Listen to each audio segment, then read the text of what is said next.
90 دقيقة أشغال كروية شاقة لنجوم الفرقتين، مباراة أعصاب، مباراة جماهيرية، مباراة نجومية بكل تأكيد. الأمنيات بالنسبة لنا إن هنشوف مباراة قوية جميلة مثيرة تسعد بها الملايين وتنسينا أحزان قرعة تنظيم مونديال 2010 إن شاء الله. عندنا مجموعة كبيرة من سلسلة النجوم داخل المستطيل الأخضر النهاردة في الفرقتين. والفاول للنادي الاهلي. وائل زي ما انا بقول والله وائل فكرنا لما بنتكلم على بلويجي كلنا اشهر صلعه، فهو النهارده صلعه بيفكرنا وائل جمعه بصلعته. فابيان بارتيس حارس المرمى فرنسا، وعندنا حسام حسن، عندنا رونالدو، كل دول من اصحاب الصلعات المميزه. شوقي بيقود احدى الهجمات وعليه دور كبير قوي احمد سمير في مجموعه من الشباب، والطاقم الايطالي باسكوالي رودومونتي بيدي الفاول لمحمد شوقي، وتحذير شفوي كده مع بدايه الدقيقه الاولى للاهلي. طبعا جماهير لما الاهلي بيمسك كوره وجماهيره تحس ان في خطوره وفي ايجابيه بتشجع، كذلك نادي الزمالك لما جماهيره بيحس ان في خطوره في الهجمه بتشجع. تمريرتين وبتتلعب ناحيه اليمين طويله ما يلحقهاش احمد سمير. هنشوف طبعا محفظتك فيها ايه يا ترى في الجاده انت وبلدياتك جوزيه. الاثنين ليهم ظروفهم وعدوا تقييماتهم وحضر المحاضرات، وانتهى بقى التنفيذ والتوفيق للفرقتين، وهنشوف هيحصل ايه والمناورات بين نجوم القطبة. جilberto وابو تريكة يا سلام، رئيسة كويسة من ابو تريكة، وهو امال وامنيات ان جماهير النادي الاهلي على محمد ابو تريكة المنتقل حديثا الى النادي الاهلي من الترسانة. شادي هو بيلعب تحت باين قوي، هيبان لنا هو باين انه بيلعب تحت حسام حسني. وادي مصطفى الواكد الجديد، هو على فكره ابن من ابناء الاهلي وراح السويس والاتحاد قعد 3 سنين واشترى لنا حسن مصطفى ومع تامر التماس لسمير، بتلعب لعب حليم وتماس ثاني لنادي الزمالك.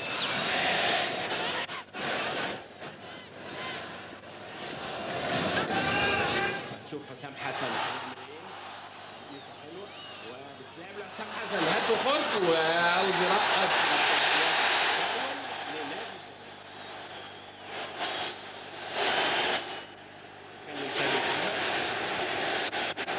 ولي رودومونتي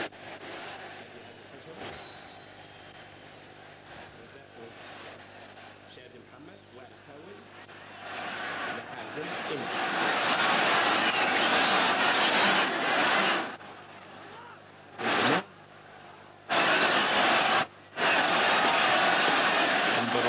الكرة المصرية يتمتع بمهارات ومدافعا بذكاء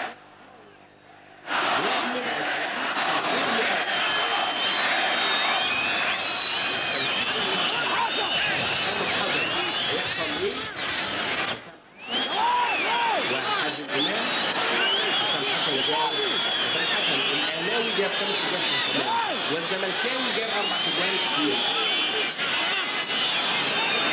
طبعا ده رسالة لمصر الواقع يقول له ايه ده عشان ينطق وتطلع حسام حسن يظهر في الكاد. قاد نادي الزمالك مؤخرا لصف الاحداث بالاهداف الجميله اللي جابها حرس الحدود والمحله وبلديه المحله كله في الاسماعيلي. جاب 4 اهداف وهو بابا نويل الكره المصريه حسام حسن. القميص رقم 6 ثاني هجمه الاهلي من ناحيه اليمين حسام مصطفى.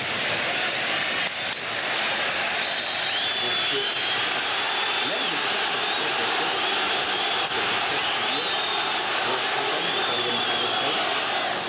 هو حسام مصطفى اي واحده والاثنين شباب والاثنين حاولوا وفي الثاني حسام مصطفى لا يأدوا بقى مرتين يصير في التاني حسام مصطفى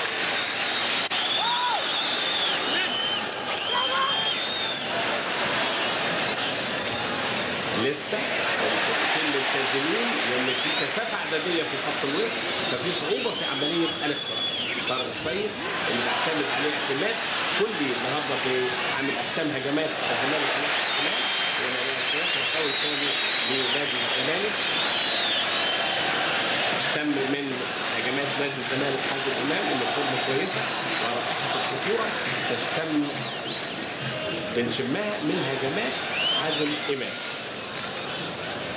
لما بتكون في فورمه كويسه بيمتعنا وبيدي كوره حلوه. كذلك الناحيه الثانيه بوتريكا نجم كبير فرض نفسه واتنقل وازداد نجوميه وبريق ولمعان لما اتنقل من كريستيانو للاهلي. مفيش كلام. 26 ماتش بتعود تلفزيون واذاعه وراديو حدوته تاني.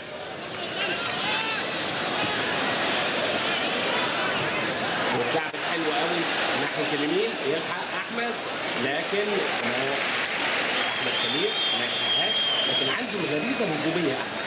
يعني احنا نسميهم الاجنحه المدافع، يعني احمد سمير وطارق السيد، وهنا في عندنا جilberto واحمد رضوان وليهم دور كبير قوي في الكرات العرضيه والوصول الى منطقه الجزاء.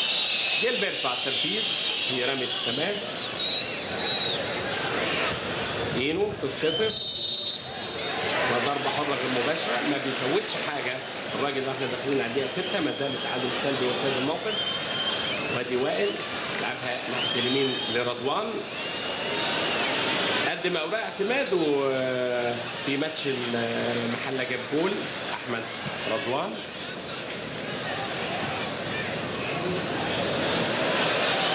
وائل جمعه يقود احدى الهجمات، وائل جمعه ده حسن مصطفى وجilberto والقدم اليسرى. جilberto اتقفل عليه، دخل من جوه بيفقد خطورته. هادي خشبه كابتن تيم النادي الاهلي وحازم امام كابتن تيم نادي الزمالك. عملها ما كانتش متوقعه كره عرضيه. خبر يا سامع لا تضيع. هديه وكره شرعيه، تنفيذه شرعيه 100% لسامع حسني. فهادي خشبه يا سلام يا هادي، وعملها رضوان في المسطره. كره عاليه بتعدي الكل ويخطئ عبد الواحد اللي كان متقدم بالرغم من واحد بجوه جilberto بيطلعها لسامع حسني وضيع فرصه عمره. كره ثانيه بتعادل، اول فرصه حقيقيه كره كان طالع قدام شويه عبد الواحد مش متوقعها ووقع على الارض. لحقها جilberto المتابع اللي بقول لحضراتكم وتروح والجول فاضي. لو عاوز اسامه حسني، وهلا انا بقول عليه اخر حبات عنقود الموهوبين في النادي الاهلي، اسامه حسني مخزون غير عادي من الحيل المبتكره، وهذا الرجل الماهر بيضيع هذه الفرصه الاكيده للنادي الاهلي.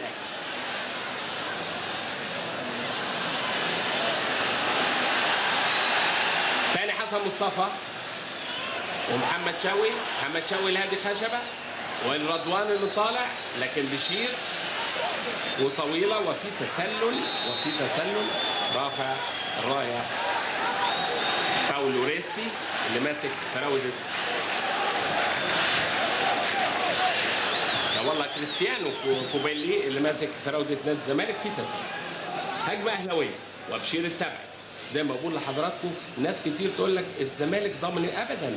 الماتشات كل ماتش له ظروفه، واحنا شايفين حتى الان السيطره اهلاويه والخطوره الاهلي اكتر، وفي نشاط وفي حيويه. وادي شوقي جilberto بيحاول مع سمير. ثاني هادي خشبه، تمريره مقطوعه من هادي خشبه وترتد الهجمه بيضاء. حازم ما خدهاش، حازم وبيشوطها برضه شوطه كويسه من وائل من احمد رضوان. زي ما بقول لحضراتكم قدم اوراق اعتماده وهو اكتشاف مانويل جوزيه لجماهير الاهلي بجوله الرائع في ماتش المحل، واصبح فارس الجبهه اليمنى وحامل اختامها، بيقوم بهجمات كويسه. وادي عبد الواحد، لكن البدايه اهلاويه. وادي احمد السيد في تالق للنادي الاهلي، بيلعبوا جماعيه كويسه على غير الناس ما كانت متوقعه. فاكرين ان الزمالك طبعا بفارق النقاط ال10 يبقى فرصته اكتر. لا كل ماتش له ظروفه يا جماعه. عودتنا هذه الساحره المستديره وكل مدرب بنى امبراطوريته بفلسفته الخاصة. الطموحات موجودة عند الكل، والمنافسة في الديربي دايما شرسة، والكبار دائما يحلمون أحلاما كبيرة. يا ترى ايه اللي هيحصل؟ فات 10 دقايق وما زال التعادل السلبي هو سيد الموقف. ابو تريكة بيلعب زي ما بقول لحضراتكم تحت، هو تحت اسامه، وادي ابو تريكة بياخد احدى الهجمات وبيلعب هتاخد جميله ابو تريكة، لكن ويلباني وترجع لحسن. احدى المهارات اللي بتنقصه حسن، انا بقول من اصحاب الرئات الثلاثه هو وتامر عبد الحميد، مجهود كبير جدا. في لعيب واقع من نادي الزمالك، مجهود كبير جدا بيعمله حسن مصطفى وتامر عبد الحميد في نص ملعب الاهلي والزمالك. تامر كان جاب جول المليون، لكن حسن مصطفى لو يجيد عمليه التصويب ويتمرن عليها كويس في الحدود ال 18، مش هنقول ابعد من كده، لان اللعيب الارتكاز في خط الوسط بيبقى خط عمودي مع الجول وعنده فرصه للتسديد. وادي مانويل جوزيه يوم زفافه على فكره من ماريا اوجيني 69 مراته، صعد كان يوم صعود رائد الفضاء الامريكي نيل ارمسترونج لسطح القمر، كان عمره ايامها 23 سنه، والله هي كان عندها 18 سنه، فاتت الايام والله يا مانويل. وهو بيشتهر بانه من المدربين اللي بيهوي صناعه النجوم، وكان قال لي انه بالنسبه لويس فيجو النجم الكبير بتاع ريال مدريد، هو برتغالي الاصل، هو اللي طلعه، هو اللي شهره. ادي فنجاده المدرب، شحنه من الاعصاب، كتله من القلق، الشخص الوحيد اللي بتتجه اليه كل النظام، لكن من اصحاب الكرافتات الشيك، هادي برضو زي ما بقول فنجاده. التعادل السلبي وهجمات اهلاويه تتسم بالخطوره، والفاول لحسام، وطرد كارت احمر، طرد احمد السيد. هنشوف الحكم الايطالي، مفيش فايده خلاص يا جماعه،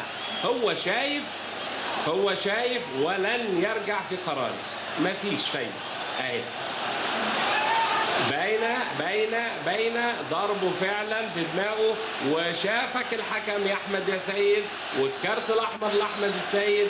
وانت يعني احمد السيد من الشباب الصاعد اللي بنقول عليه ولد باخلاقه عاليه جدا، وعنده 23 سنه ونص، من اشبال النادي الاهلي، وكان دخل بؤره اهتمام مانويل جوزيه هذا الموسم، وتمرد على عضويته الشرفيه وفرض نفسه بقوه كاحد الاركان الاساسيه في دفاع الاهلي، بيخطا خطا جسيم في الدقيقه 12 وظبطوا. الحكم ما عندوش لا رحمه ولا هواده، بس كوالي رودو مونتي ما عندهمش الكلام ده برضه. وباينه في الاعاده ان في كوع فعلا اهي، نشوفها تاني اهو، ضربه فعلا بكوع اهو، واضحه. طبعا اللعيب ما بيقولش انا عملت، لكن الصوره مش هتكفي، احنا مش بنجامل لا ده ولا ده. حكم قراره سليم 100%، والكوع واضح جدا من احمد السيد. ما اعرفش الاعصاب، المباراه دي بيبقى فيها اعصاب. والدكتور عبد الله جورج، ونشوف حسام والجماهير طبعا. حسام حسن،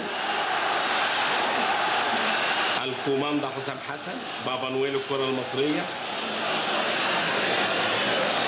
قال تعبير حلو قوي، قال انا بحس بانفاس جماهير نادي الزمالك في المدرجات. والله بقيت شاعر يا حسام كمان، يعني مش بس هداف ويجيد التعامل مع حراس المرمى، لكن بقى شاعر. تعبير جميل جدا، بيقول انا بحس بانفاس الجماهير في المدرجات، يعني انا عاوز اسعدها، عاوز اجيب اجوان، هي المكسب اللي بيخلي الناس دي تتبسط. تعبير جميل جدا. ووكالات الانباء كتبت عنه، الراجل داخل على 38 سنه في شهر اغسطس، ايفر جرين، تعبير جميل جدا، يعني دايما اخضر، دايما شباب. والفاول هنشوف حازم امام، هنشوف بشير التبعي، وبشير جول بشير التبعي، عملها بشير التبعي، تاني جول يجيبه في الاهلي بشير التبعي. يا سادس موسم ليه مع الزمالك، نجح في اقتحام اسوار الشهرة والتألق بسرعة فائقة بشير التبعي، ويسجل اسمه في التاريخ بشير التبعي في الدقيقة 14 أو الدقيقة 15. بشير التبعي يقود الزمالك إلى المقدمة ويعطي الفرصة لقدمه اليمنى لتظهر في الأضواء. يا بشير، ايه ده يا بشير؟ من حوالي 30 متر 35 متر كرة صاروخية أرضية، ما قدرش عصام الحضري يتحرك لها أبدا. في الدقيقة 15 بشير التبعي. ادي بقى يا احمد يا سيد، عملت ايه يا احمد يا سيد؟ ضربت حسام حسن بالكوع وطردك الحكم، والفاول جه منه جول.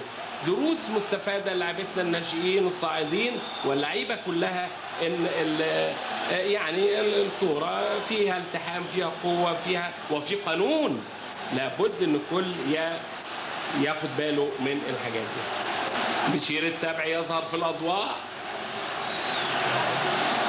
نجح في اقتحام اسوار طبعا. يا سلام، متعه ما بعدها متعه انك تجيب جول، ولا يا سلام بقى ما تكون مدافع وبتجيب جول. تاني جول يجيبه في الاهلي بشير التبعي، وجايب 3 اجوال للزمالك السنه دي، بس كلها من ضربات الجزاء. الظاهر الكروت الحمراء والصفراء هنشوف كروت كتير من الحكم الايطالي باسكوالي رودومونتي اللي واخدها جد بجد، ما فيش هزار. هجمات من اول للنادي الاهلي، اضاع اسامه حسني فرصه العمر للمبادره وللتقدم، ودانت السيطره لنادي الزمالك. هيعمل ايه النادي الاهلي؟ هيعمل ايه مانويل جوزيه؟ وازاي يتحمل خطا احمد السيد؟ معلش، هو درس احمد من الولاد على فكره المهذبين جدا ومن الولاد المطيعين، يمكن اول مره، وده درس كبير ليه. ويقود نادي الزمالك ادي اسامه بيدي جilberto، وجilberto بيفوت من 1 و2، والفاول لجilberto على سمير. فبيقول له انا عملت لك ايه؟ وعلى فكره جilberto يمكن يعرف ايطالي شويه.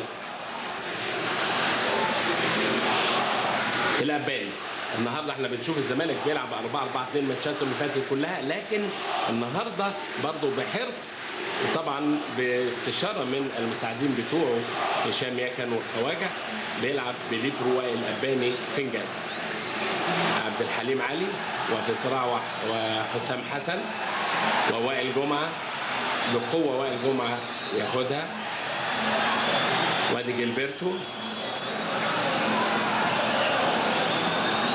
هادي خشبه. هل يستطيع الزمالك رؤيه هلال الدوري في ماتش النهارده ومتقدم 1-0؟ وادي وائل الاباني بيفوت كويس، وائل عنده مهارات عاليه وتوقع كويس، ومن اللعيبه اللي ما بيحبش يشتت الا عند الزنقه. طارق السيد، لكن وائل لحسن مصطفى، اصبح مانويل جوزيه في ورطه. ابو تريكه يحاول يدي شوقي الرضوان، محاولة البحث عن هدف التعادل. حسن مصطفى، ابو تريكة، ويقولوا له هاندبول، يقول لا ما فيش. تاني طارق السيد بينسج هجمات الزمالك دايما من الشمال، معاه طارق السعيد التوأم بتاعه موجود على كرسي البدلاء.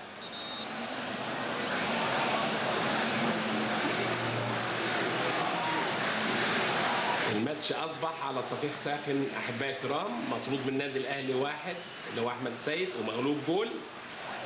وادي شادي، جilberto، مجهود مضاعف من لعيبه النادي الاهلي داخل المستطيل الاخضر لتصحيح الاوضاع.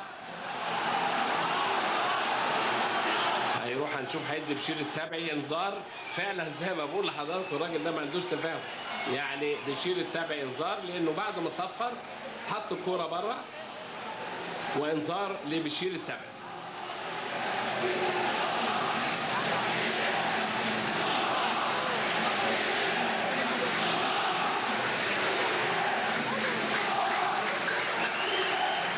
الزمالك والاهلي صنع تاريخ الكره المصريه عبر كل الاجيال، لكن احنا شايفين لغايه دلوقتي لقاء حماسي وفي كوره كويسه. لو نبعد عن الاعصاب المشدوده انا متاكد ان احنا هنشوف كوره كويسه. صحيح الاهلي ناقص 1 في موقف صعب جدا لا يحسد عليه، لكن كتير من المباريات بيبقى اللعيب ناقص 1 والتيم بيدي دفعه معنويه للعيبه اللي جوه بيحاولوا، وهنشوف هيحصل ايه بين مانويل جوزيه وفنجاده وحازم امام وحسام حسن وبين وائل جمعه وشادي محمد. ابو تريكه وتروح لجilberto وجilberto يا سلام، وبفدائيه معتز اينو 20 سنه اول ما نكتشفه هشام يكن، ومثله الاعلى ابوه اينو كان لعيب كبير قوي في النادي المصري، ركنيه للنادي الاهلي. ابو تريكه على التنفيذ الدقيقه 20 والمقدمه اصبحت بيضاء بالقدم اليمنى لبشير التبعي. ابو تريكه عاليه، لكن رضوان ياخد ركنيه ثانيه من الناحيه اليمين. احمد رضوان في حماس من لعيبه الاهلي للتعويض، وطبعا حماس من لعيبه الزمالك. ابو تريكه ثاني عشان يحافظوا على الجول. الدور الاولاني كسبوا جول 1-0 بجول جمال حمزه. حسام حسن وهادي خشبه اللي كان راجع مكان شادي في الكره اللي فاتت.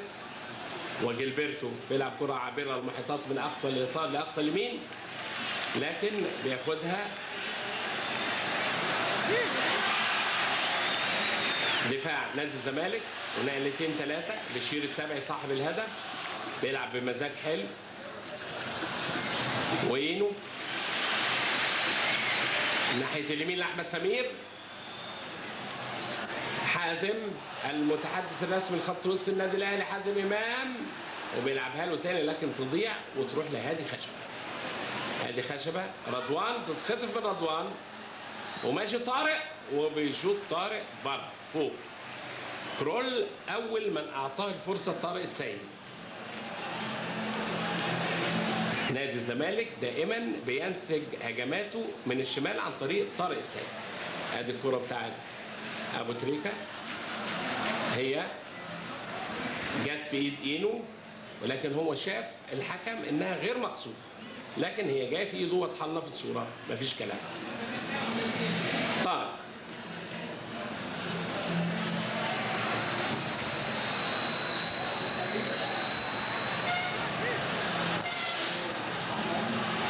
محمود او شعبان محمود بيلعب النهارده مع بشير التبعي، 2 مساكين.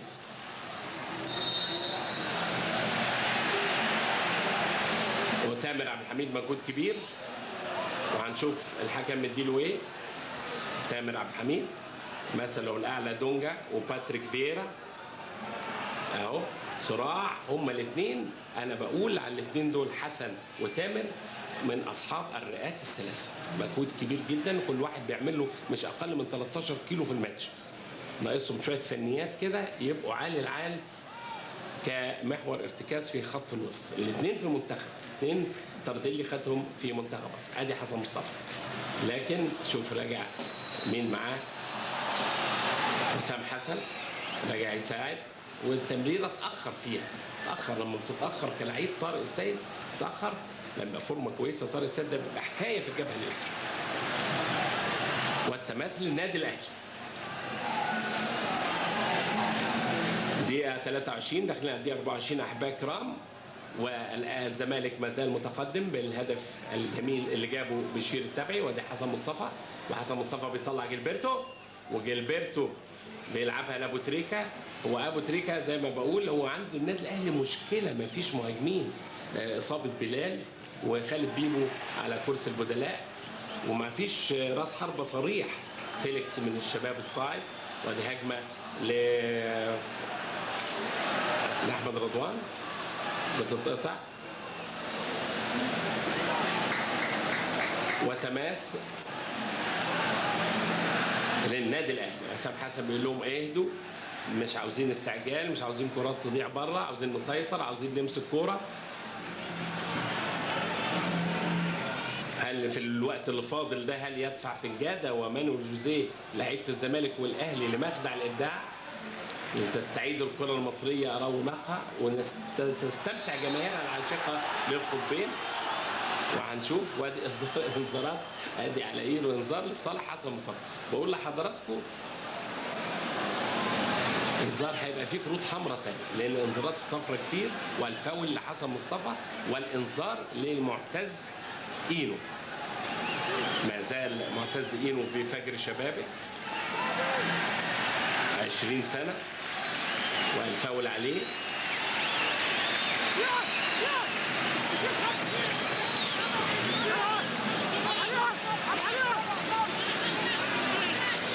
الماتش سخن وروح رياضيه كويسه. حسن مصطفى وتامر. طارق السعيد بيسخن.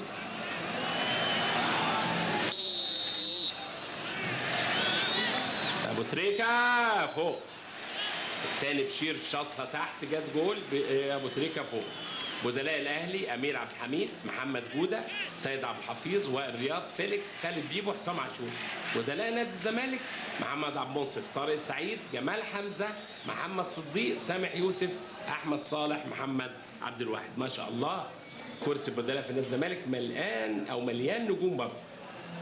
النادي الاهلي في مجموعه كبيره من الناشئين، وادي هاتي خشبه، حسن مصطفى.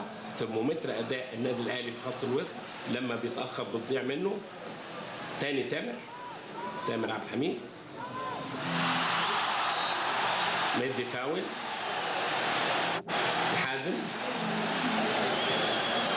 حازم امام عاوز يرقص، هي ترقيصه حلوه وفات، لكن حاسه وائل قال له لا حافظك مش هتفوت بدي، يبقى شكل وحش. ترقيصته حلوه. هو الحقيقه حازم امام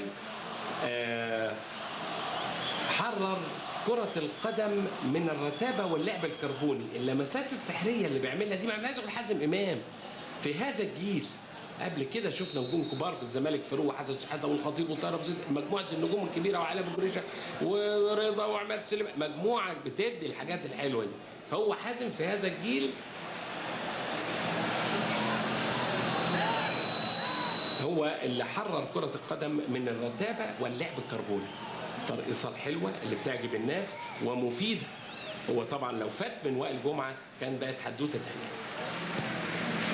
عصام الحضري في الدقيقة 27 والمقدمة ما زالت بيضاء بقدم اليمنى لبشير التبعي. لسه عبد الحليم علي، ولسه برضو الهجمات المنظمة، بالرغم من ان نادي الزمالك بيلعب كامل لكن مش باين النقص العددي في صفوف النادي الاهلي. ابو تريكه عمل مجهود كبير قوي وطلع رضوان، لكن التمريره العرضيه ياخدها وائل الاباني. تاني وائل جمعه. عندنا وائل الاباني هنا، وعندنا وائل جمعه، وعندنا وائل رياض بره. وادي اسامه اللي ضيع فرصه المبادره للنادي الاهلي، اثرت عليه نفسيا طبعا. ما زال اسامه يحتفظ بكورته ورجعها لجilberto، لكن كورته فوق. الحكم والله بيجري، الحكم باسكوالي رودومونتي بيجري اكتر من اللعيبه في الماتش. هو عنده 43 سنه زي ما قلت لحضراتكم، 110 ماتش دولي، ماتش درجه اولى، 60 مباراه في دوري اوروبي، واول مره بيحضر لمصر.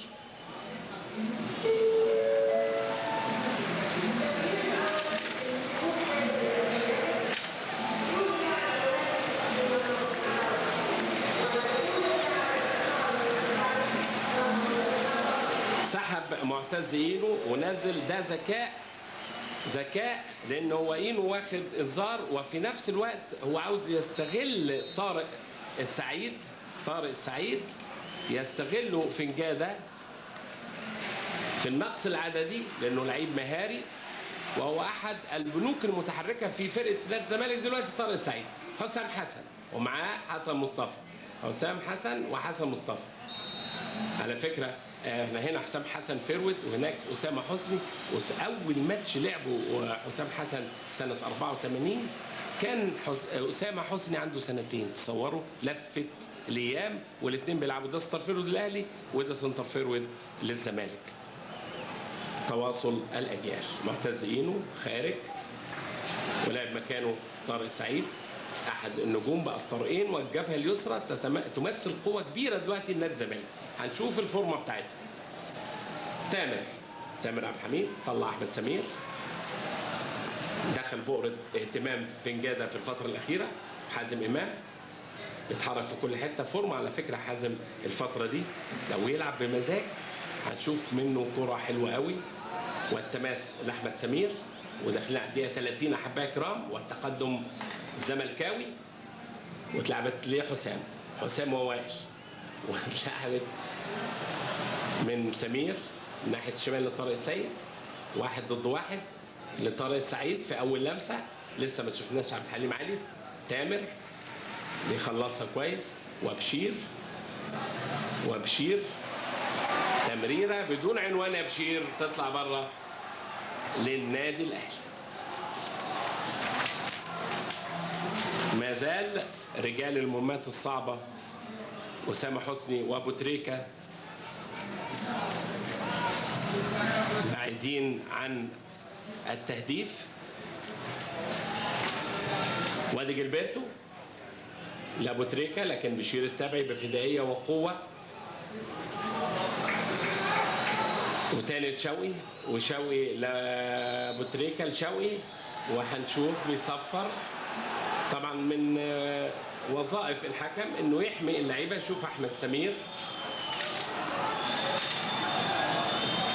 مع بدايه المباراه احبائي الكرام حسينا فعلا بجديه التعامل من الفريقين.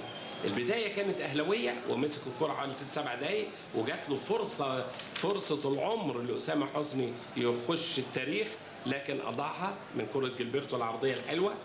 وبعد كده الاحداث اتغيرت. عشان كده بنقول لحضراتكم لما الناس تسالنا قبل الماتش تقول لك يا ترى توقعك ايه؟ الاحداث ما نعرفهاش، تشكيل ما نعرفوش، الخطه، توفيق اللعيبه. وادي حدث من الاحداث، طرد احمد السيد، مين كان يقول؟ والفاول يشوطه بشير يجيب جول. ايه اللي هيحصل؟ برضه ما نقدرش نقول.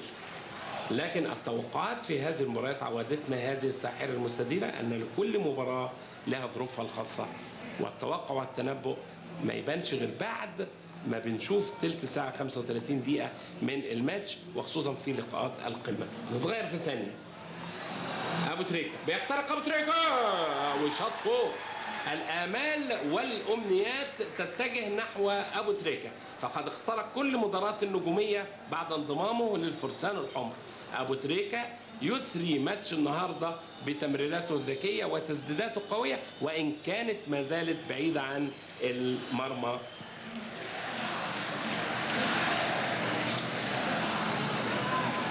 كان مفاجاه هذه خشبه، لكن هو الراجل فكر كويس. مانويل جوزيه عنده عجز في المهاجمين، فخلى ابو تريكة بيلعب ساقط شويه تحت اسامه، وحط هذه خشبه في خط الوسط. وهذه خشبه بخبره، افراد الحرس القديم وخبره، ولعيب ذو مهارات عاليه.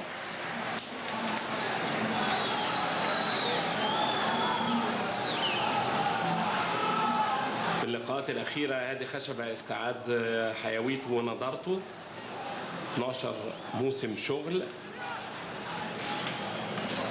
برضه ابو تريكة على التنفيذ.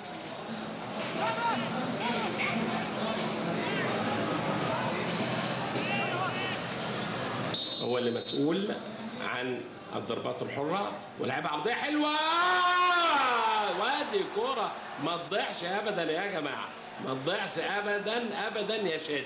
يعني هنعمل ايه الراجل؟ بره وائل جمعة في ماتشات يضيع فرص، وشادي طالع كويس واتلعبت له حلوة وحط بطن رجله ورايحة لو في الجول طبعا ما يقدرش يعمل لها حاجة عبد الواحد سيد. حظك وحش يا شادي، حظك وحش يا شادي، وبالتالي حظك وحش يا اهلي، لان الكرة دي برضو ما تضيعش.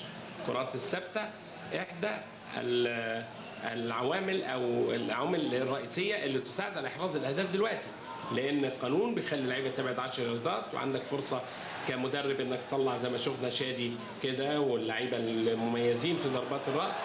يرجع تاني الاهلي للسيطره، وادي وشوقي بيلعبها لكن مقطوعه ما تروحش لابو تريكة. وطارق بيلعبها لعبد الحليم علي المتحرك ناحيه الشمال، رجعها لتامر عبد الحميد. دايما تامر عبد الحميد بيزرع شجره الامل لفريق الزمالك بمجهوده الوافر طول الماتش. احمد سمير الجبهه اليمنى قال ان اجمل لحظه في حياته لما اتنقل لنادي الزمالك، وطارق السعيد بيغيرها لطارق السيد. طارق السيد عاوز يرقص، عاوز يرقص رضوان، والكرة برجله اليمين وقفها، لكن حطها حازم امام ضعيفة في ايد عصام الحضري.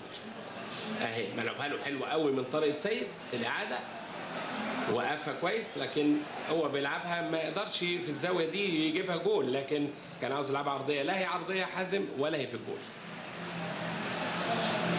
طارق السيد بيلعبها لتامر في كل مكان ما شاء الله. تامر عبد الحميد، تامر عبد الحميد لا غنى عنه في فريق نادي الزمالك. وائل أباني بيجرب حظه ويخترق وبيرقص، عنده المهاره دي، وفاول حاشو هادي خشب، حاشو هادي خشب. دخل باب النجوميه من الباب الكبير وائل أباني لانه اتنقل من اسوان. هيخرج حسن مصطفى وهينزل حسام عاشور من اشبال. حسن مصطفى خرجه، وحسام عاشور صاحب القميص رقم 29 مدرسة الكرة النادي الاهلي. حسام عاشور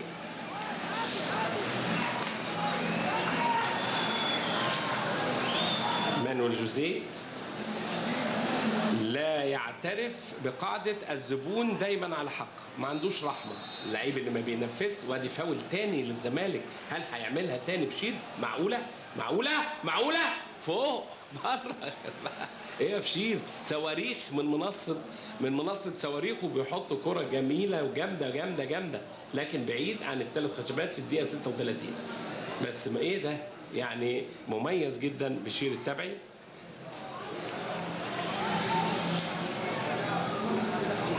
نزول طارق السعيد في نادي الزمالك مكان اينو، ونزول حسام عاشور صاحب القميص رقم 29 مكان حسن مصطفى في النادي الاهلي. شادي وحسام القميص رقم 9 والقميص رقم 7، الاحمر والابيض. وائل جمعه لحسام عاشور، وحسام عاشور رضوان لحسام. مهاراته كويسه بيلعب بعاله وبدون فزلكه، وهو مانويل جوزيه بيبني تيم جديد الحقيقه للنادي الاهلي.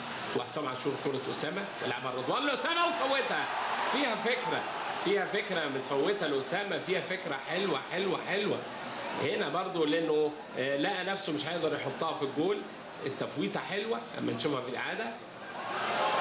تاني هجمه وبيشوط رضوان فوق. احمد رضوان بيجيد التسديد، لكن الناشنكاه مش مظبوط يا رضوان. هجوم اهلاوي، الماتش حلو يا جماعه، الماتش حلو فعلا. فرقتين كبار داخل المستطيل الاخضر. ابتدى طبعا اللغه الرسميه لكره القدم هي الاهداف. الزمالك غالب جول واحنا داخلين على الدقيقه 38 احبائي الكرام، لكن الاهلي مش مستسلم، بيلعب 10 وبيقاتل وجاله فرص للتهديف. ودي الكوره الحلوه، ودي الكبير الفرقتين كبار وبنستمتع بيهم. وائل بيغطي وياخد تماس. ايمن منصور وفنجاده حقق مع السعوديه بطوله الامم الاسيويه لما كسب الصين في الدور قبل النهائي. الصحافه الصينيه قالت ايه؟ اطلقت عليه الراجل اللي ابكى مليار شخص، اللي هو التعداد طبعا بتاع الصين اياميها. بياخد $16,000 في الشهر، واخد $60,000 مقدم عقد فنجاده. عمل بطولات عربيه في بدايه الموسم، والسوبر العربي للزمالك. طارق واعتقد هيدي فاول لطارق. يا وائل خلاص، ما هو في شد، هو مش هيسيبك، وحطك في دماغه، وانت مميز بهذه الصلعه، يعني حافظك. 39 دقيقه 1-0 زمالك. لقاء حلو والجماهير ملتزمه والجو جميل.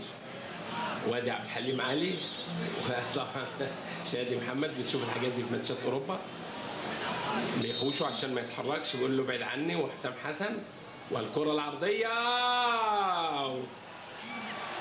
ولكن وائل أباني اللي طالع بيشوطها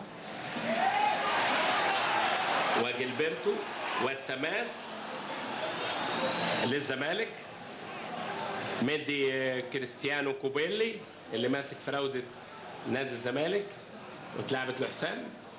منطقه الجزاء هي منطقه نفوذه يا عم حسام، لكن ما جاتلوش فرصه للعب على الجول.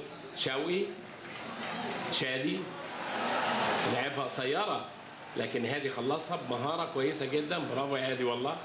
لرضوان. اسامه المتحرك بيهرب من الرقابه، والفاول لاسامه حسني.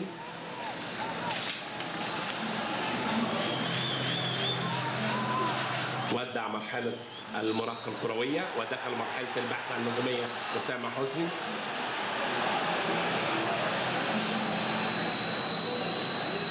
معرفش في شده اعصاب جامده، والحكم نقل نفسه عشان شايف ان الكره هتتلعب. فاول لنادي الزمالك الدقيقه 40. حسام عاشور فاول عليه لصالح طارق سعيد. لعبها لطارق السعيد، وتامر لطارق السعيد، وطارق السعيد لاحمد سمير. سمير هجمات نادي الزمالك من اليمين، وزي ما قلت لحضراتكم دخل بؤره اهتمام وادي عبد الحليم علي فنجاده، منقول من بلديه المحله بعقد 120,000 جنيه في السنه. وادي تامر.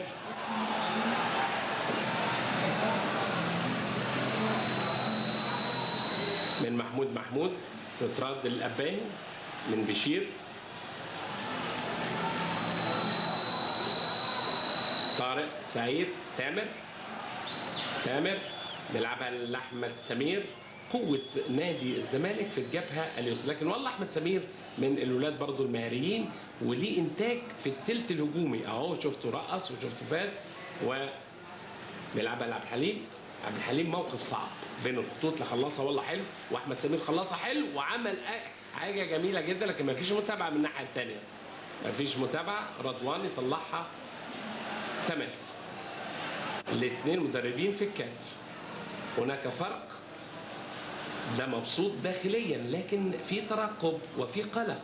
الجول طبعا مش كافي، وشاف النادي الاهلي فنجاده برضه النادي الاهلي ذو انياب. وفي نفس الوقت مانويل جوزيه استنفذ الصغير بيفكر هيعمل ايه تاني، انه دوري راح وبطوله العرب الاهلي انسحب منها والبطوله الافريقيه خرج، ما قداموش غير هذا اللقاء يعوضوا مكسب هذا اللقاء والكاس مصر. لكن نادي الزمالك ما زال مشارك في البطوله العربيه والدوري على ابواب.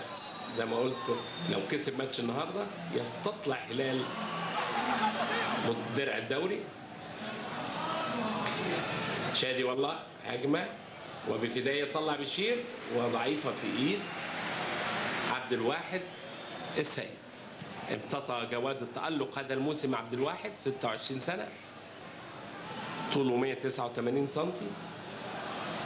هادي خشبه راجع ورا هادي، مفيش تقيد بمراكز. هادي لما شادي بيطلع قدام بيبقى مكانه. وادي اسامه المهاجم الوحيد عنده مهارات حلوه جدا تحت، مهارات مهاجم، بيعمل سكريننج كويس، استلامته تحت خصم، وبيدي 3 دقائق وقت بدل ضائع. الحكم ماسكوالي رودومونتي، وعلى التنفيذ ابو تريكه. بتطلع بشير، بتوصل للشاط فوق من حسام عاشور.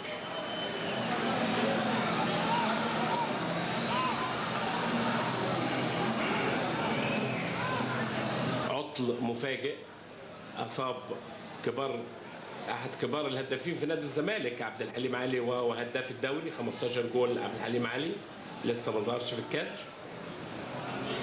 وشادي تروح لطارق السيد 3 دقائق، يعني هنلعب للدقيقه 48 احبائي الكرام، وما زالت المقدمه بيضاء بالقدم اليمنى لبشير التبعي.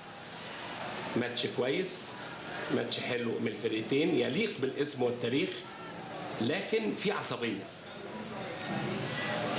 تامر ياخد من طارق، تامر وبيجرب كرة $1,000,000 لكن فوق تامر.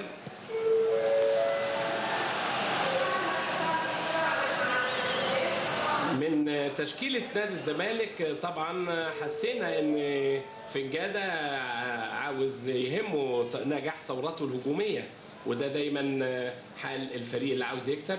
النادي الاهلي مشكلته انه مفيش فيرويدز، يعني بعد اصابة بلال وخالد بيبو ابتعادوا عن الفورمه، وطبعا هو مش فيرود صريح، مش مهاجم صريح. خالد بيبو ما عندوش غير اسامه حسني، ودي مشكله. تامر بياخد احدى الهجمات لحازم، وحازم امام يا سلام يا سلام، تمريره لعبد الحليم علي، تمريره كالشهد، تمريرات حازم امام كالشهد رايحه حلو.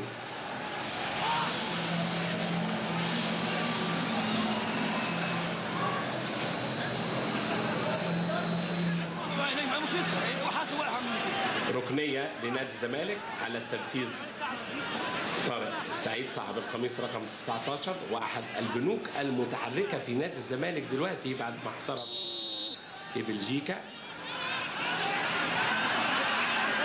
وبيقول له العب، واتلعبت الكرة، والمرة دي عصام الحضري من أعلى نقطة تقدم بهدف، وعلى شمالك الأهلي. وأول كرة وبتشاط جس نبض دي ولا إيه، وتروح لعصام الحضري.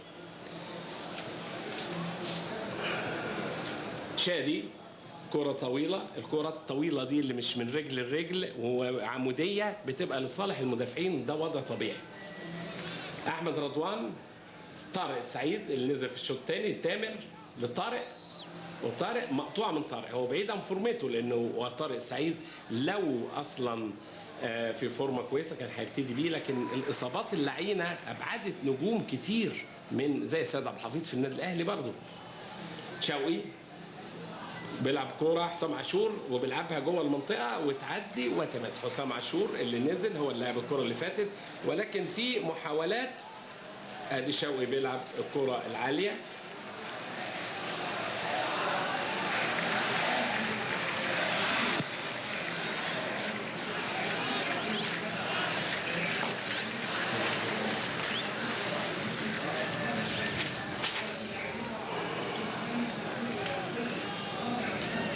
تامر عبد الحميد في رحلة البحث عن هدف التأكيد، وطارق سيد، حازم، طارق السعيد، وبياخدها وائل جمعة. حكم بيقول المرة دي يلعب ما فيهاش حاجة، والتماس لوائل جمعة. أحمد رضوان على التنفيذ،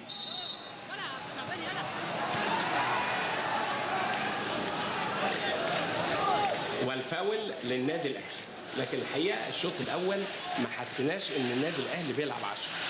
اللعيبه ادوا شوط كويس، جالهم فرصه في البدايه قبل الجول، وجالهم فرصه بتاعه شادي لتحقيق التعادل. في روح كويسه جوه الملعب، لكن النتيجه لسه 1-0 للزمالك. عبد الحليم علي لسه ما ظهرش في الكادر، وحازم امام على فترات لما بيتحركوا الاثنين، وادي طارق السيد. والفاول طبعا لطارق السيد واضحه قوي. بالنسبه لطارق السيد والقدم اليسرى، العلماء في فرنسا عملوا ابحاث عن اللاعب الاشول اللي هو صاحب القدم اليسرى، لقوا ان رد فعل القدم اليسرى على اشارات المخ. ما نشوف تامر ده هيعمل ايه، تامر هيعمل ايه، بيكسب ارض. طارق السعيد اصحاب القدم اليسرى، طارق السيد الجبهه دي كلها، وادي تامر، وتامر بيرجعها لحازم، وحازم تلعب هات وخد، وائل وتتقطع. محمود او شعبان محمود هو اسم الشهرة بتاعه، وادي بشير التبعي يتألق ويتجمل. لقوا بقى ان رد فعل القدم اليسرى على اشارات المخ اسرع من رد فعل القدم اليمنى بتلتين ثانية. معنى كده ان اللاعب الاشول حركته اسرع، اللي هو طارق السعيد. وطارق السعيد عندنا هنا في نادي الزمالك، وفي جilberto، وفي النادي الاهلي. شوفوا بقى العلم وصل لفين، كل حاجه مدروسه ومقننه. هجمات اهلاويه، وادي هادي خشبه، يا سلام يا هادي، نجم صحيح، اخلاق وكوره وكله. وابو تريكه بيحاول الاختراق وبتتلعب ناحيه الشمال، مفيش تسلل. اسامه بيرجعها جilberto، وجوه، لكن شوقي تعدي. شوقي واخد اماكن حلوه عنده، غريزه التقدم، وحافظ امتى بالرغم ان هو ارتكاز يتقدم وتلاقي كره عرضيه. وادي عبد الحليم علي، واحد ضد واحد هو شادي. عبد الحليم علي له سحره وبريقه داخل مربع العمليات هذا الموسم، جايب 15 جول.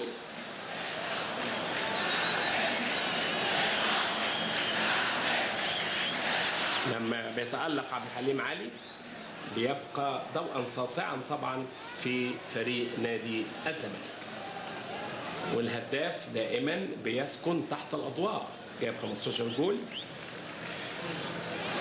عبد الحليم، وجايب جول في الأهلي قبل كده، تاريخه مع مباريات القمة هدف في مرمى الأهلي.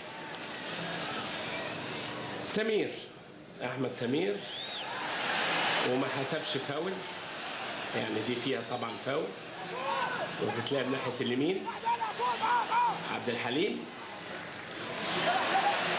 لكن طارق السعيد ما يعرفش يوقفها، ورضوان ياخد، وتماس للنادي الاهلي.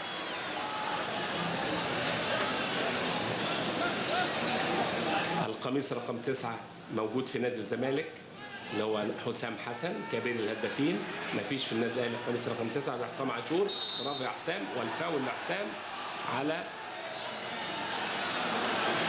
ومدي انذار لحسام حسن.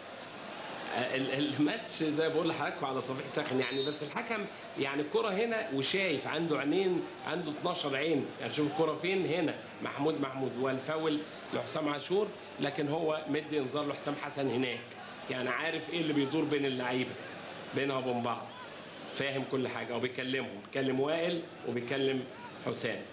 انذار لحسام حسن. هل هنشوف كروت حمراء في الشوط ده؟ الاعصاب متوتره. وحسام عاشور نزل مكان حسن مصطفى. الرقم 9 من اعظم من ارتدى القميص رقم 9 نجم البرازيل وريال مدريد رونالدو، هداف كاس العالم الاخيره، واللي قاد طبعا البرازيل للبطوله الخامسه بالاهداف ال8. والعظيم الانجليزي سير بوبي شارلتون نجم انجلترا ونجم مانشستر يونايتد. هنشوف حسام حسن والقميص رقم 9 حتى الان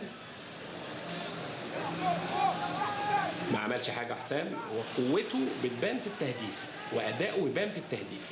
هو خارج مربع العمليات بيفقد الكثير والكثير، لكن داخل مربع العمليات وحش كاسر. طويله ما لحقهاش عبد الحليم علي. ما زال عبد الحليم علي وحسام حسن في غيبوبه، وهم اصحاب المهمات الصعبه لفريق الزي الابيض. ماسكين كوره ناحيه اليمين، والتماس لسمير، احمد سمير،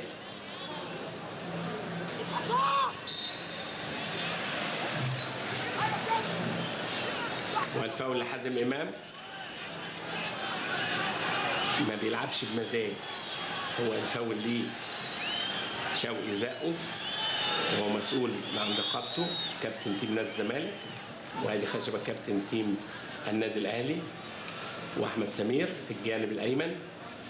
الحقيقه شددني والله، احمد سمير ارتقى بنفسه جدا في الفتره الاخيره، ومع شوقي عامل مجهود كبير في منطقه الوسط.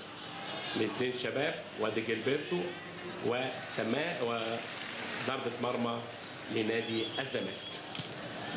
7 دقائق احبائي الكرام من الشوط الثاني، وما زالت المقدمه بيضاء بالقدم اليمنى لبشير التبعي، اشعل بها حماس كل الزملكاويه. ايه اللي هيحصل؟ لكن والله اللي انا شايفه ان اداء راقي للنادي الاهلي، بالرغم انه خسران جول ومطرود منه واحد، لكن في سيطره. وادي ابو تريكه وتتلعب هات وخد ناحيه اليمين قلشت منك يا احمد يا رضوان. معلش بتحصل، لكن الجمهور مش عاوز اي حاجه. جمهور الاهلي طبعا طالما بيوصلوا لمنطقه تنفيذ زي دي عاوز الكره داخل مربع العمليات، فما بيرحمش.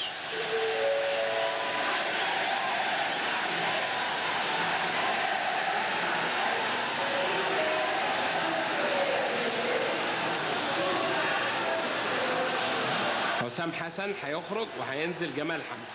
الجمهور بيحييه. اختفى القميص رقم 9 وهينزل جمال حمزة السهم الزئبقي جمال حمزة. حال شعر والله جمال كلهم كانوا في السعودية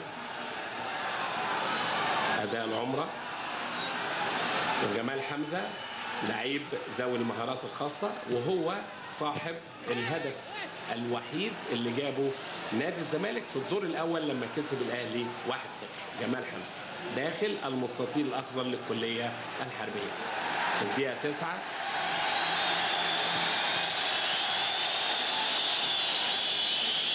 طارق وائل عامل ماتش كويس. وائل جمعة وألقى القبض تماما على حسام حسن لما قام بالرقابة بتاعته، واصبح الورقه الرابحه لمانويل جوزيه سواء في الدفاع او في الهجوم. والله لاعبه فيرويد. هجمه لنادي الزمالك تحت اليمين سمير والكره العرضيه لكن بعيده عن عبد الحليم. يلحقها ما يلحقش عبد الحليم لكن بياخد تماس نجاة في رضوان. حازم تمريره مش اوفسايد والله. تمريرات حازم امام كالاوامر. بيقول له هات جول. تمريرات حازم امام يا جماعه كالاوامر اهو. جماعه مش ممكن طارق سعيد والاثنين مع بعض لخبطوا بعض وطارق حطها. ويتالق عصام الحضري في هذه اللقطه احبائي الكرام وهو يتفنن في الابداع والتالق هذا الموسم. صحيح الكره دخلت فيه جول لكن من بعيد ما شافهاش وكانت قويه وسريعه جدا. احد نجوم السوبر في لاصحاب الزي الاحمر. وادي طارق سيد. طارق سيد كره عرضيه وعبد الحليم بتبحث عن راس عبد الحليم علي ويحطها بره. بيشوط متضايق زعلان لانه فرصه ليه كبيره جدا واخد مكان كويس. ودي احدى مهارات وهو احد رواد الفضاء في الكره المصريه زي ما بقول لحضراتكم. عبد الحليم علي جاي هو هداف الدوري 15 جول منهم 8 تجوان براسه. هو بيبص مش مصدق كرة خالصة. ادي فرصة فرصة فرصة اكيد ابتدى يظهر عبد الحليم علي في الكادر لانه له سحر وبريقه داخل مربع العمليات. ونقدر نقول انه هو نفسه وامنيته انه يكون هداف الدوري او ينهي الدوري وهو هدافه عشان يخش في زمره الهدافين الكبار. وادي طارق سعيد بياخد احدى الهجمات بيخش من جوه طارق وبيلعبها كويسه لطارق سعيد. وطارق سعيد بيشوط لكن في هجوم زملكاوي ناحيه اليمين. احمد سمير نقل كويس لطارق سعيد في سيطره زملكاويه لتامر وتامر لسمير. سمير لجمال. جمال حمزه. جمال حمزه 1 ضد 1 عاوز يفوت في مناوره بينهم الاثنين وبيطلع شادي تماس من جمال حمزه.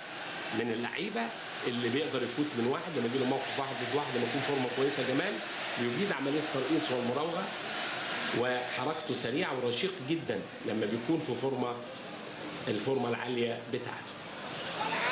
طارق السعيد. طارق السعيد دخل جوه. شو بيتحرك بيعرف يتحرك طارق في كل مكان في الملعب. وائل جمعه برافو يا وائل.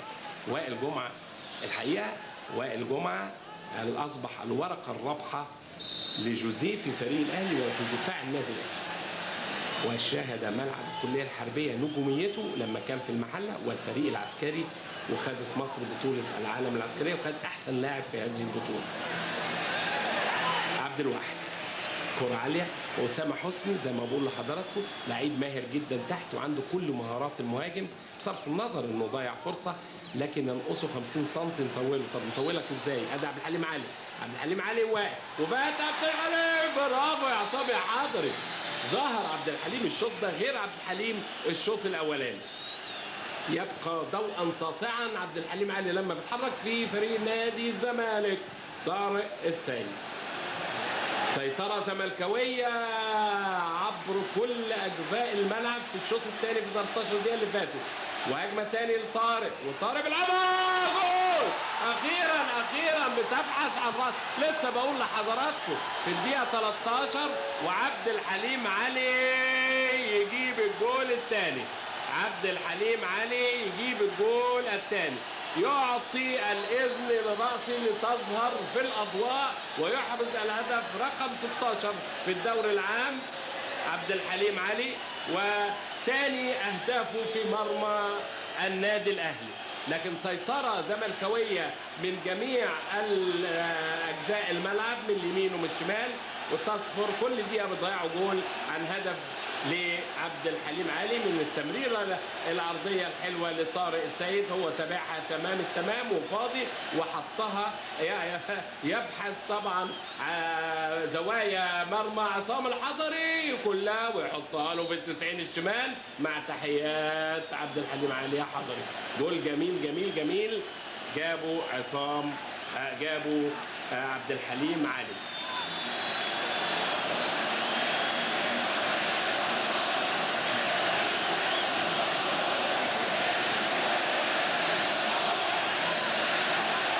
بان الفرق دلوقتي، النقص العددي بان، المجهود الكبير المعمول، ودي فاول للنادي الاهلي. مانويل جوزيه اصبح في ورطه، والظروف المباراه الشوط الاول كان في فرصه انه يحقق التعادل او المكسب في البدايه، لكن في الشوط الثاني هجوم ضاغط، وادي كوره بتشاط من وائل قويه زي بتاعت بشير تفقد قوتها في الحائط وتروح لعبد الواحد. يحاول مانويل جوزيه ان يفعل شيء، ولكن الريموت كنترول معطل بتاع مانويل جوزيه النهارده. ترى عنده خالد بيبو زي ما قلت لحضراتكم هو الوحيد، وعنده وائل رياض وسيد عبد الحفيظ ومحمد جوده، مش عاوز يستنفذ اي تغيير. هو حس انه عند شويه مانويل جوزيه.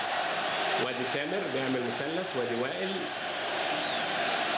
شوقي، مجهود كبير شوقي وفي حماس وياخد فاول محمد شوقي مع تامر. محمد شوقي بانضمامه للمصري اضاف الاهلي نغما مميزا في خط وسط حقيقه يعني. وادي جilberto تتقطع، ادي خشب، حسام عاشور، ابو تريكه، كرة لرضوان، لأسامة الغير موفق بالمرة النهاردة. أسامة حتى في المهارات اللي أنا بقول لحضراتكم عليها، الاستلام والاستحواذ بعيد عنه. لما ضيع الجول الأولاني فرق كتير في عصام الحضري. شادي طويلة، شادي، وائل الأباني، فرحة فرحة فرحة عبد الحليم كان في الشرقية للدخان واتنقل لنادي الزمالك، مولود في شهر العظماء. هيخرج أحمد رضوان وهينزل سيد عبد الحفيظ، أو نزل سيد عبد الحفيظ. فين سيد عبد الحفيظ؟ والله احد النجوم السوبر في النادي الاهلي. الاصابات اللعينه ابعدت هذا الرجل عن المستطيل الاخضر. سيد عبد الحفيظ هيلعب في الجانب الايمن. سيد عبد الحفيظ والقميص رقم 6 في محاوله من مانويل جوزيه لتصحيح الاوضاع. طارق السعيد، عبد الحليم علي بمزاج لجمال، وناحية اليمين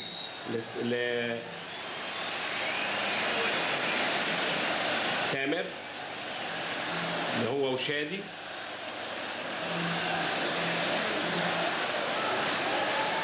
هنشوف مدي فاول. باسكوالي رودومونتي مدي فاول.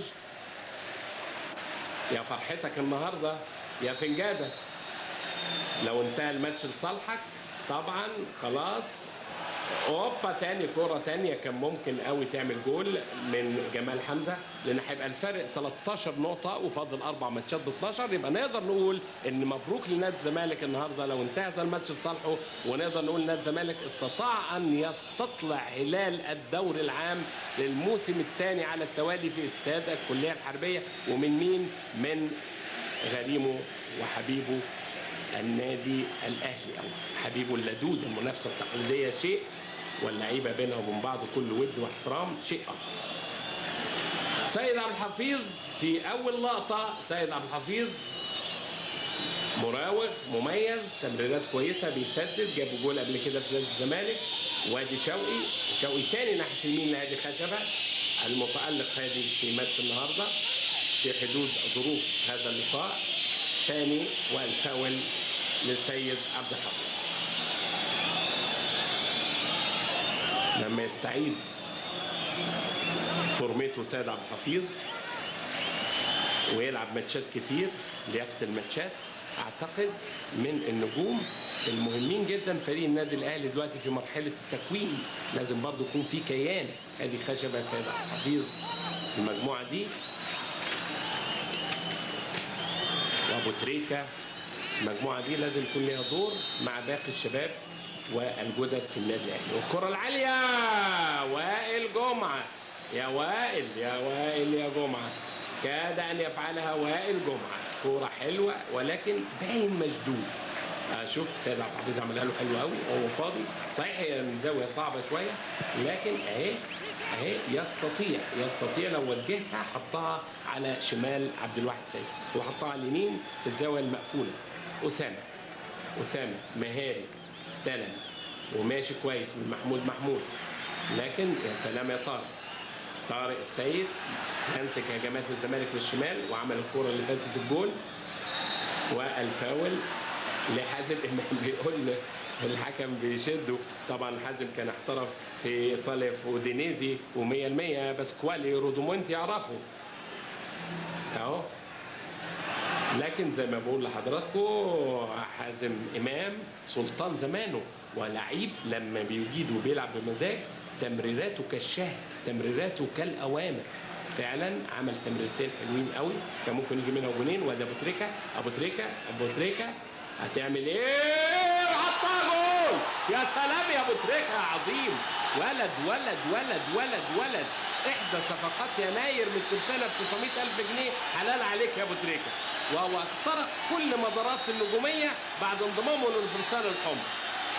ابو تريكه يثري ماتش النهارده بالجول الجميل اللي جابه، ويخلي الماتش يسخن تاني. ابو تريكه تسديده قويه جميله ما شفناهاش من زمان، زي ما انا كنت بتكلم عن حسن مصطفى. ادي بقى عملها له حسام وهو ماشي. ابو تريكه مجهود كبير وكسب ارض كويسه مع طارق وفات من طارق وعمل مجهود وعلى حدود المنطقه، وقنبله لا تصد ولا ترد.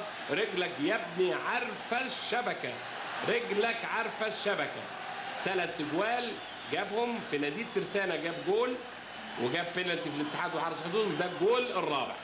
يخترق كل مدارات النجوميه ابو تريكه في هذه اللقطه احبائي الكرام، وهو بعد ما انضم للفرسان الحمر عمل ماتشات كبيره. وادي هجمه ثانيه، وادي جilberto هل يا والله الماتش سخن يا جماعه. وزي ما بقول لحضراتكم، شوفوا النادي الاهلي ومغلوب 2 وانا بتكلم عليه كويس، مش بجامله، لكن الاداء قصادنا حقيقه، والظروف اللي هم فيها وبيلعبوا 10 وفي تركيز يستحقوا السنه. نادي الزمالك ابتدى الشوط الثاني كان كويس قوي وسيطره تامه، وتحس ان هيجيب جول و2 و3 لغايه ما جاب الجول الثاني. وادي جماهير الاهلي الجول ده اداها معنويات كبيره. وابو تريكه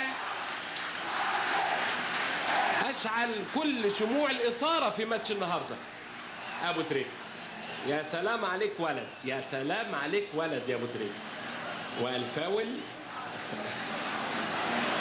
لطارق السعيد. الماتش هيسخن 22 دقيقة، داخلين الدقيقة 23. ايه اللي هيحصل؟ ماذا يخبئ القدر للاثنين مدربين؟ التماس من جilberto، تامر،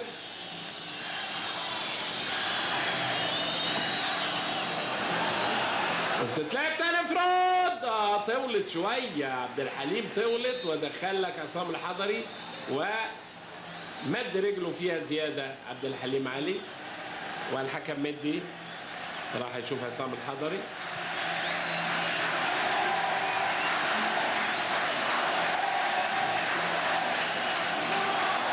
الاهلي مسيطر في الدقائق اللي فاتت، 7 8 دقايق اللي فاتوا، جاب جول. شادي بيلعب هات وخد، لو عدت، لو عدت، لكن بتحس بخطوره هجمات النادي الاهلي، وتحس ان في الملعب 15 لعيب بعد الدقيقه 7 بالشوط الثاني، ودي هجمه زملكاويه. ماتش حلو، ماتش مفتوح، ماتش جميل، 1 ضد 1. هادي وعبد الحليم ما عرفش يفوت، وهادي يطلع. برافو يا هادي، جماهير النادي الاهلي بتحييه.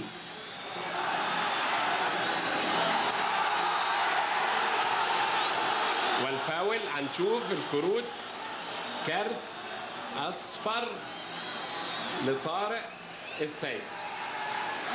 حازم طبعا بيتكلم ايطالي لسيد عبد الحفيظ. الفاول لسيد عبد الحفيظ على طارق السيد. زي ما بقول لحضراتكم، وجود سيد عبد الحفيظ لما بيخش فورمه من نجوم السوبر اللي قطعا بتدي تقل للنادي الاهلي. مهما تقول لي تكتيك، مهما تقول لي خطط، ما زال اللعيب الموهوب هو الذي يضع الفارق والتفاوت، واحنا عارفين سيد عبد الحفيظ. جماهير النادي الاهلي تشجع فرقتها بعد ما بقت النتيجه 2-1، والفاول والانذار على طارق ما استفادوش بيها، وضربه مرمى لعبد الواحد السيد. مانويل جوزيه طبعا النادي الاهلي عامل مجدد له او موقع العقد معاه للموسم الثاني، يعني هيبقى مع النادي الاهلي الموسم اللي جاي، وقطعا يدرس ويشوف الاوضاع واحتياجات النادي الاهلي من اللعيبه في الفتره اللي جايه، ويشوف قطاع الناشئين، شغلانه في اعاده تكوين هذا النادي. سيد عبد الحفيظ، ثاني سيد يسحب البساط من الكل وكانه من كوكب اخر. سيد عبد الحفيظ والله شويه اللي لعبهم فكرنا بسيد عبد الحفيظ بتاع زمان. جيلبرتو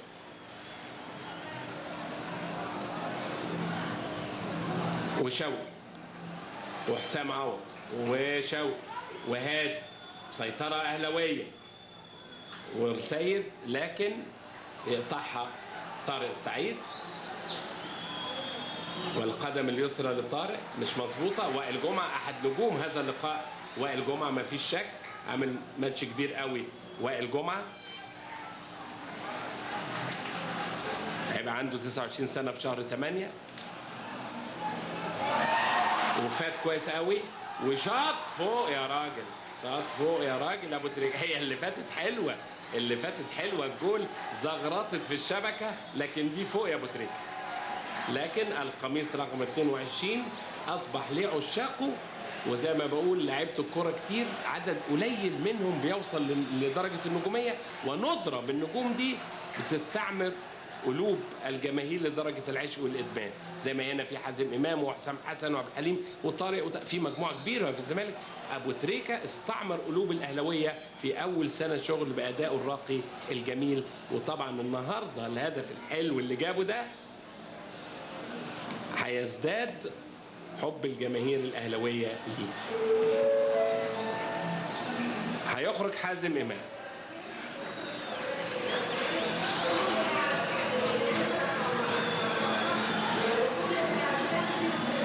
هينزل سامح يوسف، وهيخرج حازم امام. زي ما قلت لحضراتكم طبعا فنجاده بيفكر، هو شايف ان فات 27 دقيقه والنادي الاهلي مسيطر بعد ما كان في سيطره في بدايه الشوط الثاني لنادي الزمالك، واستطاع ان يجيب جول عبد الحليم علي ويضيعه، ضيعوا فرصه او فرصتين للتهديف.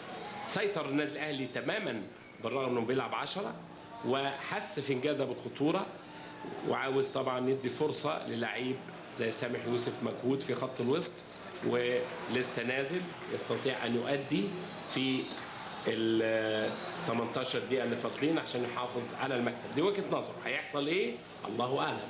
ادي سيد، يا سلام يا ابو السيد، سيد عبد الحفيظ، سيد عبد الحفيظ وبشير التبع، ولعبها عرضيه جميله.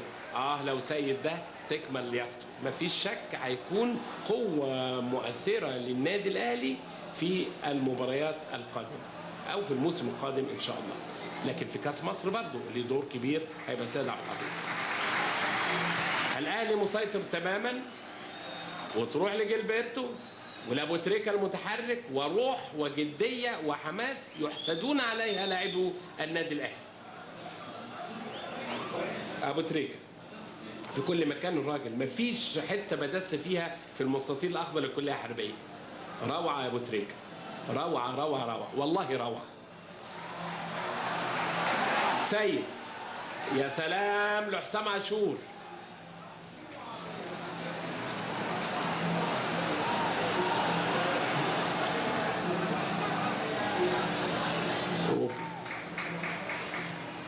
يا سلام يا هادي، يا سلام يا هادي. عامل ماتش كبير قوي هادي خشب، لكن يا حسدناك ولا ايه؟ حسدناك ولا ايه؟ لكن ابو تريكة الجول اللي جابه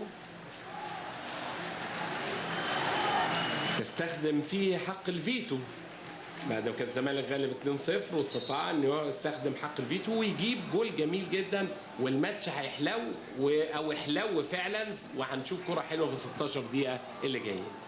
بيفضل اشتباك الحكم باسكوالي رودومونتي، اللغة الإيطالية دايما فيها مزيكا في الآخر، رودومونتي، والتاني كريستيانو كوبيلي وباولو ريسي، لازم في الحرف المتحرك ده بيديها مزيكا، لغة جميلة.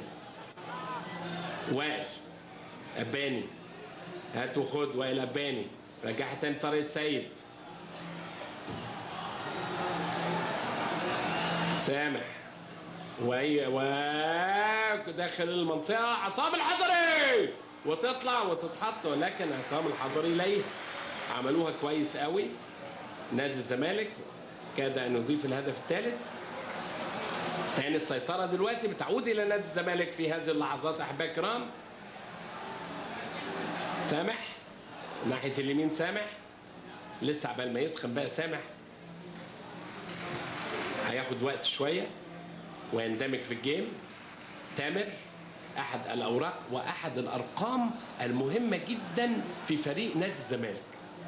سامح واتلعبت هات وخد جميلة وفات، لكن وائل جمعة وشادي ويطلع في خطورة والجيم مفتوح، وهنشوف كرة حلوة، لأن زي ما بقول لحضراتكم اللغة الرسمية لكرة قدم الأهداف المتعة والأثارة للساحرة المستديرة في اللعب على الجول. والطارق يا سلام يا طارق، داخل جوه يقدر حطها فوق، وحشة وحشة، هو داخل جوه. هو لما بيبقى على الطرف بيعرف يجيب، جاب الجول حلو جدا في الترسانة السنة دي طارق السعيد، وكرره بتاع السنة اللي فاتت. الجماهير بتطالب ببيبو خالد بيبو، لكن زي ما قلت لحضراتكم مانويل جوزيه عندي جدا، وليه افكاره وليه طموحاته، وهو اللي معاه هو اللي يقدر يستخدم الحبوب المنشطه بتاعته. هجمه ثاني زملكاويه، لكن بياخدها شوقي، وشوقي لابو تريكه احد نجوم هذا اللقاء، ما فيش كلام. القميص رقم 22 يتجمل في استاد الكليه الحربيه. ضربه حره غير مباشره. الجماهير الانفعالات طبعا جماهير النادي الاهلي واضحه، واضح الصوره، وادي خالد بيبو في الكادر، جاب 4 تجوال في حدث تاريخي، مباراه 6-1 ايام مانويل جوزيه اول مره. حكم صاحي لكل لعبه، شايف ان فيها اصابه، ان ابو تريكه مد رجله زياده.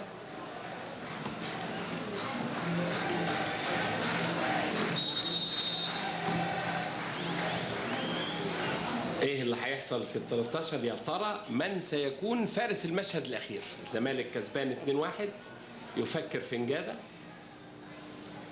زي ما بقول لحضراتكم، المدرب شحنه من الاعصاب، القلق، لان كل النيران بتتجه اليه. لعيب يضيع بينالتي يقول لك الحكم، يقول لك المدرب اسف. طب هيعمل ايه الراجل؟ ودي هجمه زملكاويه، داخل وبيشوط، لكن بترجع تاني لتامر، وتامر لطارق.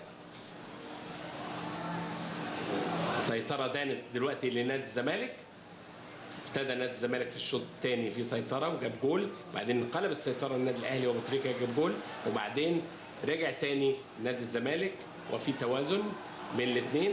تمريرة حلوة قوي من سيد عبد الحفيظ، فارس الجبهة اليمنى دلوقتي، ويلعبها لأسامة الغير موفق، ولكن لعيب له مستقبل باهر، يمتلك كل إمكانيات رأس الحربة، ينقصه 50 سم في الطول، وترقيص زيادة عن اللزوم كان عنده سيد عبد الحفيظ، لكن بياخد فاول أسامة حسني.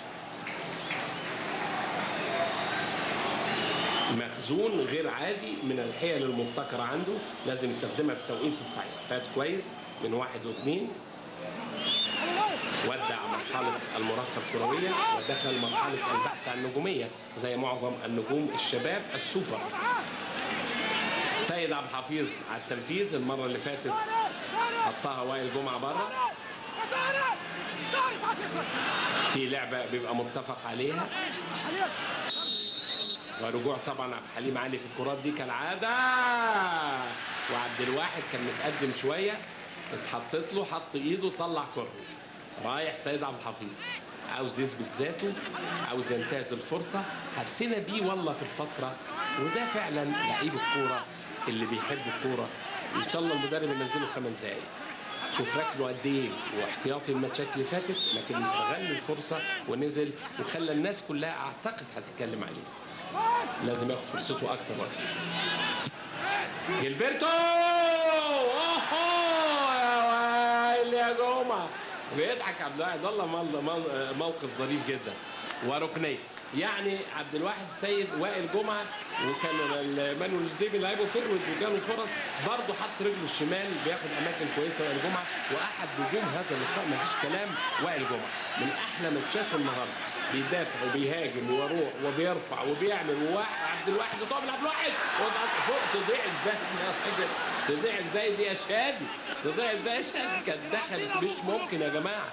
فرص كتير بس برضه دفاع نادي الزمالك غلطان، لان دي كره ثابته لازم يتمركز الناس كويسه. وبرضه عبد الواحد سيد في خطا، لازم نحمله بعض المسؤوليه لانها في متناوله. عبد الواحد سيد في متناوله الكره دي اهي. شوفوا طالع مش مظبوطه وتقع من ايده وتيجي على رجل شادي اللي يضيع الفرصه الثانيه. ضيع فرصه في الشوط الاول وضيع فرصه في الشوط الثاني.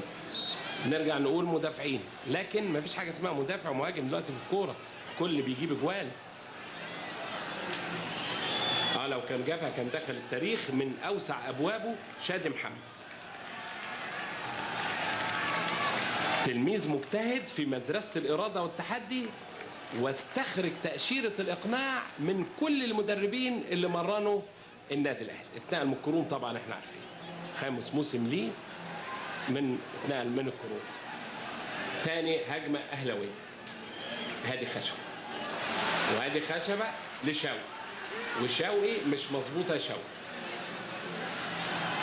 محمود بيلعبها لطارق، وطارق تتقطع، وفي قتال وفي كفاح وفي ابو تريكه، وابو تريكه شطب خارج رجله حلوه. يفكرنا والله بالكابتن عصام بهيج زمان، مدرب ولاعيب نادي الزمالك ومنتخب مصر. كانت الكوره دي بيعملها لفه كده تروح تقلك انها بره وتاخد الكيرف وتخش هناك.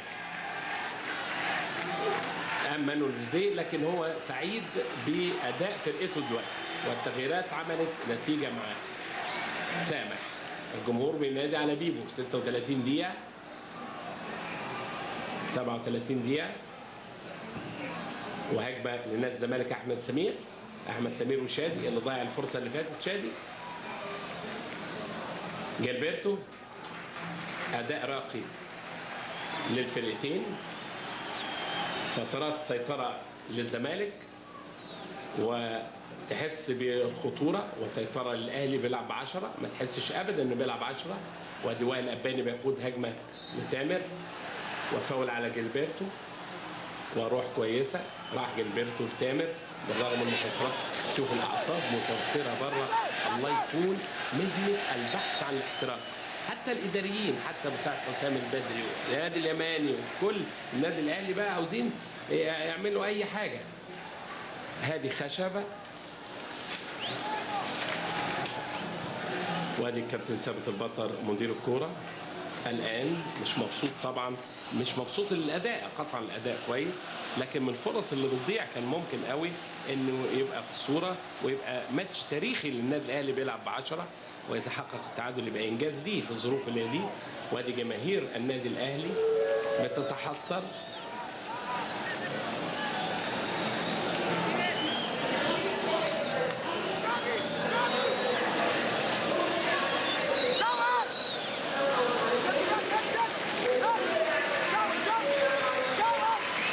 هينزل خالد بيبو 9 وهيخرج هادي خشبة للإصابة. هيبقى فيه 2 مهاجمين دلوقتي، أسامة وخالد بيبو، وتحتيهم أبو تريكة، وزود القدرة الهجومية. لكن ماتش كبير قوي هادي، والله برافو برافو هادي خشبة.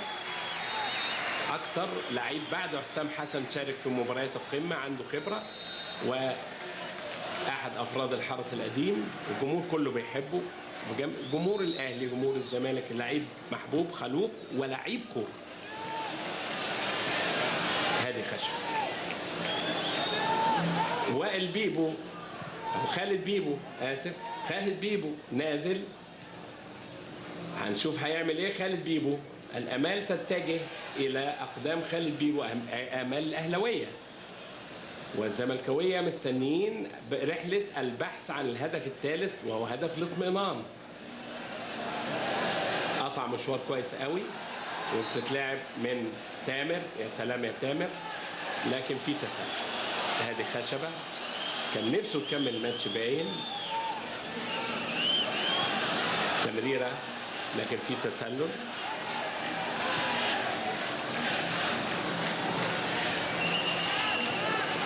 تاني سيد عبد الحفيظ فارس الجبهة اليمنى دلوقتي في النادي الأهلي، وأبو تريكة الخالد. أول لمسة خالد بيبو، من أصيب برضه في التمارين في الفترة اللي فاتت، حظه وحش. وادي سيد، وتلعب حلوة قوي لأسامة، يا سلام على القطع، يا سلام على التحرك، قد ايه جنران الجارية القطرية من أقصى الشمال لليمين، حط المدافع في ظهره. التمريرة مش مظبوطة شوية، لكن في الإنجليزي يقول لك جود رانينج، يعني جارية حلوة فعلا. أبو تريكة، النجوم الكبار والأساطير في كرة القدم العالمية لهم حب وعشق من نوع خاص عند الجماهير في كل أنحاء العالم. فإحنا برضو يعني مثلا أكدت إحصائيات أسبانية 9000 طفل أسباني في التسعينات أطلق عليهم اسم مارادونا، اللي حبيناه كلنا في مونديال المكسيك 86. هنا هنلاقي ناس تسمي حسام حسن، وهنلاقي ناس تسمي حازم وأبو تريكة. لا، أبو تريكة صعب أبو تريكة يمكن صعب، لكن للانطلاق. نشوف سيد عبد الحفيظ. كالعادة بيطلع شادي وبيطلع وائل. حسام لجilberto، وجilberto لوائل، يتقمص شخصية المهاجم ويلعبها لجilberto، بيدفع بيه قدام في الدقيقة 41 مانويل جوزيه، لعل وعسى في هذه الهجمة. وادي سيد عبد الحفيظ، كورته مضمونة، رجع ورا، كلنا بنقول رجع ورا، مزنوق بيرجع ورا. ما نشوف ده هيعمل فيه ايه عشان ينافس فعلا، ما تخسرهاش الراجل. امتى تقتحم من قدام، امتى ترجع ورا بالعرض، ده اللعيب اللي المدرب بيحبه، ما تفقدش الكرة بسهولة.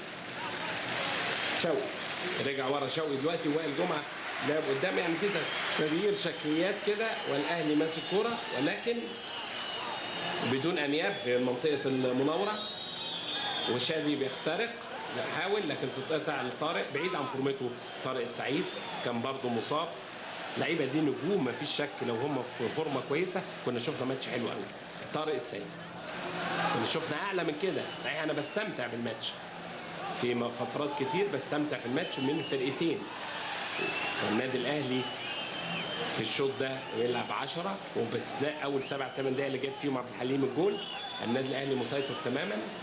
وابو تريكة لخالد بيبو، وحطها خالد، لكن قفله حلو عبد الواحد المترين، فعاوزه بقى تروح في اقصى اليمين لعبد الواحد، لكن اهي كوره حلوه بالمسطره من ابو تريكة، التوقيفه حلوه، وقبل وائل حطها ضعيفه في ايد عبد الواحد. هجمه زملكاويه. جمال حمزه، لسه جمال حمزه انا بقول السهم الزئبقي، لان صعب تراقبه لما يكون فورمه. بيرقص كويس، بيهرب من الرقابه. تامر احد نجوم هذا اللقاء، تامر بيجرب حظه، لكن فوق يا تامر. الدقيقه 43 نقترب من المنعطف الاخير من هذا اللقاء الجميل الممتع. ابتدى عصبي، لكن مع الوقت ابتدى نشوف فيه كوره حلوه. وادي سيد عبد الحفيظ، يا سلام يا سيد. جمهورنا الاهلي سعيد بفرقته برغم الخساره، وهي دي كوره وهي دي الرياضه. لغايه دلوقتي النادي الاهلي خسران، لكن الاداء مقنع. جماهير نادي الزمالك كسبانه وساكته، جماهير الاهلي خسرانه وبتشجع. يبقى دليل على ان اللعيبه لم تقصر. وائل جمعه لعبها لاسامه، اسامه تتقطع، حسام عاشور، جilberto، لكن سمير بفدائيه والفاول على احمد سمير. هيحصل ايه؟ المشهد الاخير هنشوف فيه ايه. بشير التبعي صاحب هدف المبادره والبدايه، كره عظيمه لعبها، جول جميل جدا جدا اللي جابه، جول طبعه اولى، وجول ابو تريكه، جول لا يقبل التقليد ولا يسجله الا العظماء. الهدف بتاع ابو تريكه فعلا والله كورتين حلوين. رايح ابو تريكه هو اللي بيجيب لهم، بيجيب لعبد الواحد وبيحطها له، مستعجل. هنشوف الروح. شوف 4 دقايق وقت بدل ضايع. لا بيقول له لا 3، بيقول له يا راجل 3، مش عارف هو مدي 4، هو مدي 3، بيقول له لا هو هنا رافع 4، ما اعرفش. يعني دي مش عاوزه بقى ايطالي وعربي. كان هو بيقول له لا 3، هو هنا مدي 4 على اللوحه. اهو شوف، لا مدي 4 والله، ده انا اللي مش شايف، مدي 4 فعلا. هو ماشي صح، ماشي صح. وعبد الحليم انذارات ما شاء الله. يعني الكروت الصفراء والكارت الاحمر النهارده ما شفناهاش في لقاءات القمه من فتره. عصام الحضري كان جاب جول في كايزر تشيفز، بس منين كمان؟ من جوه ال 18، واللعيبه عاليه، عاوز يكسب وقت. لكن الكرات العاليه لصالح بشير التبعي، وتماس لجilberto.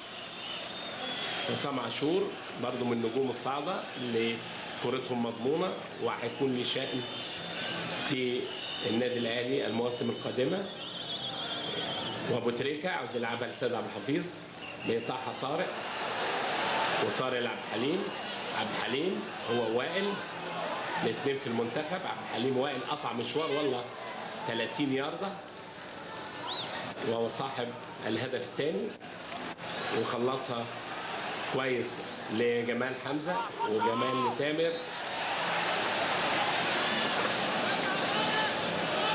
وسامح لجمال، لكن ما يحققش.